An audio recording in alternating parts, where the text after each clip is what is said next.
German soldier Stefan Brandt is assigned the responsibility of watching over and interrogating the exiled German Emperor Kaiser Wilhelm II.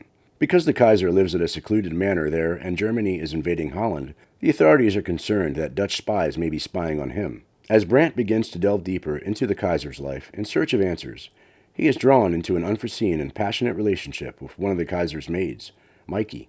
Unfortunately, Mikey turns out to be one of the Dutch spies. Hey guys, welcome to our channel, Mystery Recaps. Today we will recap a 2016 war romance movie named The Exception. To know what happens later, keep on watching the video, and don't forget to subscribe to the channel. A young woman, dressed in white, is seen resting on the ground among grasses at the start of the film. Brandt abruptly awakens as the angle gets closer to his pallid face. He managed to get out of bed in the middle of the night while sweating in order to escape the nightmare he was experiencing. Suddenly, the bell rang on his telephone. It seems that he received a call from the headquarters. General Falkenberg asked Brandt about Kaiser Wilhelm, the former emperor of Germany, to which Brandt sarcastically questioned, "Is he still alive?"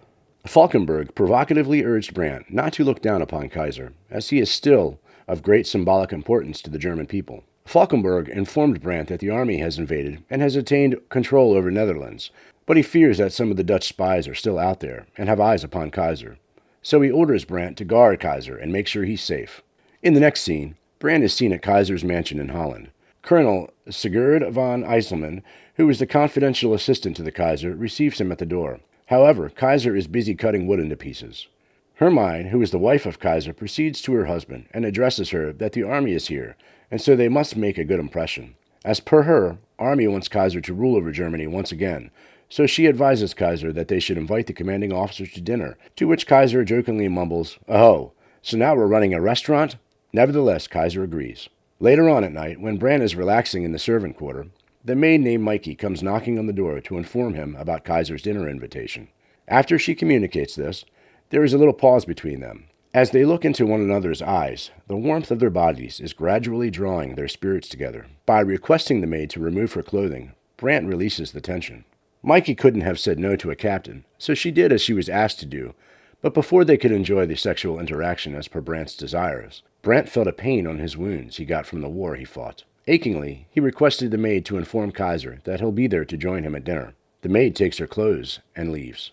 Kaiser and Hermine invite Brandt to join them for dinner at the table.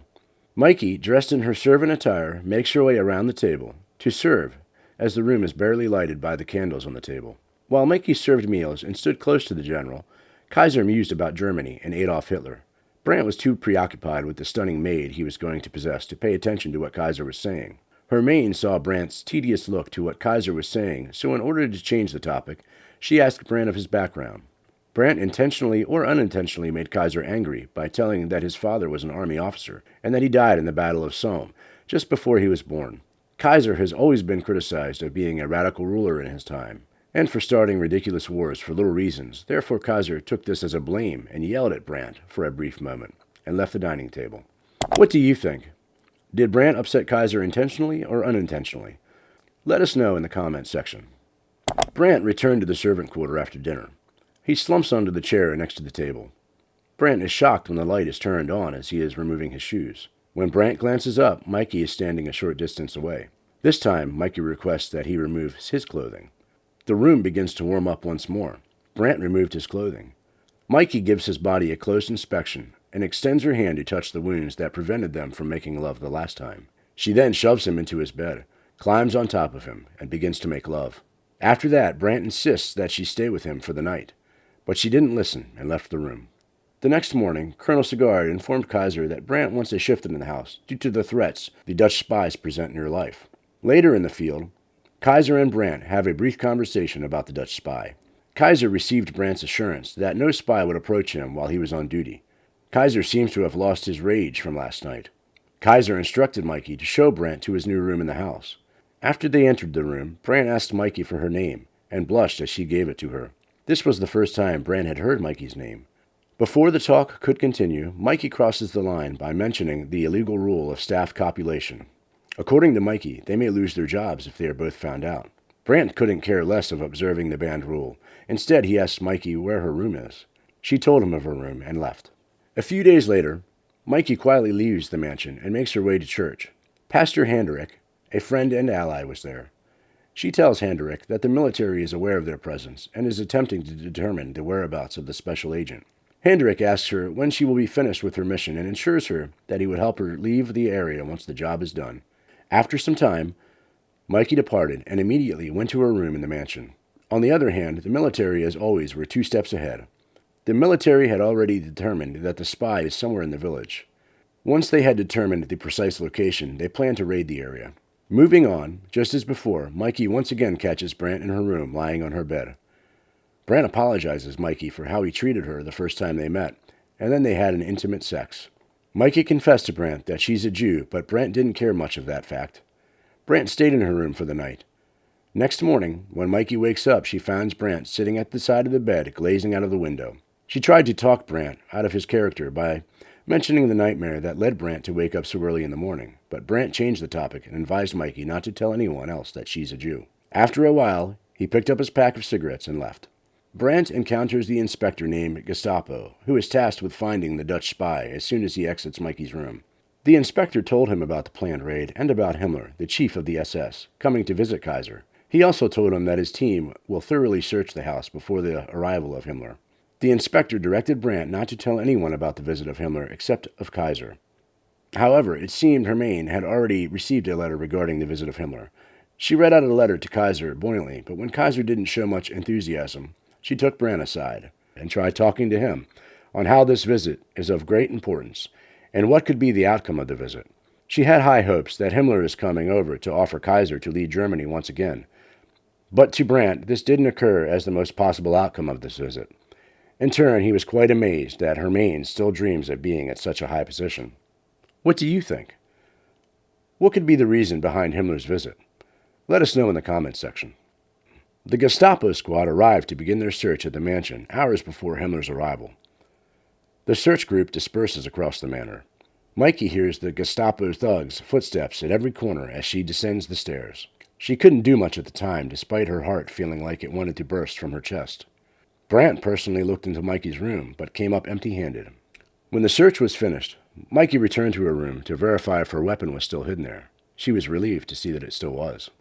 Once again, Mikey quietly sneaked out of the mansion to visit the pastor in the church. Brant saw her leaving the mansion. From the back, he followed her to the church. Mikey informed the pastor that the head of SS is coming to pay a visit to Kaiser. She told her that she wants to change the plan, that is to kill the head of the SS rather than Kaiser. Brant retaliated to avoid making any incorrect conclusions while covertly peeping through the window to hear the dialogue. Brant went back to his room in the mansion. In the middle of the night, Mikey walks in while Brant was smoking a cigarette half naked. That night, Mikey stayed at Brant's room. In the morning, Mikey once again tried to ask Brant about the nightmare that keeps haunting him at night, and this time Brant opens up about it. Mikey was about to leave when suddenly someone entered the room and caught them red-handed. Hermine disgustingly tells her husband Kaiser about Brant and Mikey's affair in Kaiser's private room. The two humiliatingly face each other while avoiding eye contact with everybody.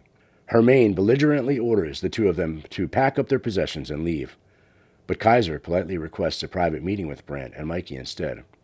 Hermine responds to her husband's statement in an unbelievable way, but she nevertheless obeys the directive. Once everyone else left the room, Kaiser told both Brant and Mikey to keep on working under his roof, but to be highly discreet. After the encounter, Kaiser Brant received from Sigurd that the Gestapo wants to see him. Brant goes out to meet the inspector. The inspector told him that he got something to show him.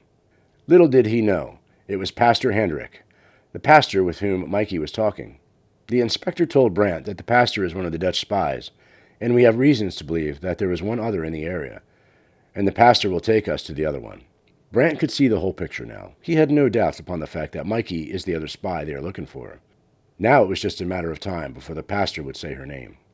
After Himmler arrived, Brant approached Mikey and informed her that the pastor had already been seized and was being interrogated under duress by the military. Mikey forces Brant to explain how he discovered their hidden function. Brant acknowledges that he stalked her to the church and once caught a glimpse of her with the pastor. Brant bewilderedly questioned whether Mikey was exploiting him and expecting him to abandon his nation for her. But Mikey countered his claims and urged him to carry out his particular responsibilities. Brant embraced her with his arms out of hopelessness. What do you think? Would Brant abandon his duties and help Mikey complete her mission, or would he call the military on her? Let us know in the comments section. During the evening stroll, Himmler finally opened up to Kaiser and told him the reason behind his visit. Himmler offered Kaiser to come back to Berlin and take the command of Chain, but afterwards in Brandt's old room he addressed Brandt and Gestapo about the real plan that was to bring Kaiser back in Berlin and to flush out any remaining monarchist sympathizers. Till now, Brandt had already become well aware of the SS ways of doing things, which were very contradictory to Brandt's definition of the right way, so he warned Colonel Sigard about the trap. Meanwhile, Mikey pays a final visit to Kaiser in the woods. Before she goes away forever, she confesses that she has a secret message from Churchill, and before she knew, Kaiser fell down to the ground. She ran towards the house and screamed, "Help! Help! Help!" All of a sudden, everybody was in a rush. The telephone rang as soon as she entered the house. When Brandt took up the phone, the Gestapo began announcing Mikey as the spy. By employing the intercommunication devices in each room to announce the secret agent's presence in the mansion, without revealing that it is Mikey, Brandt assisted Mikey in escaping. Brandt gave the order for everyone to stay inside their rooms and for the guards to keep all gates locked. In order to aid Mikey in escaping, Brandt drove the van to Kaiser, picked him up, and pretended to be taking him to the hospital. Brandt got Mikey in the van and drove it as far as possible from the mansion. Now the time was here to bid farewell to Mikey. Brandt helped Mikey in escaping the village, but from here onwards Mikey would go herself. Mikey and Brandt both exchanged one last glance before parting ways.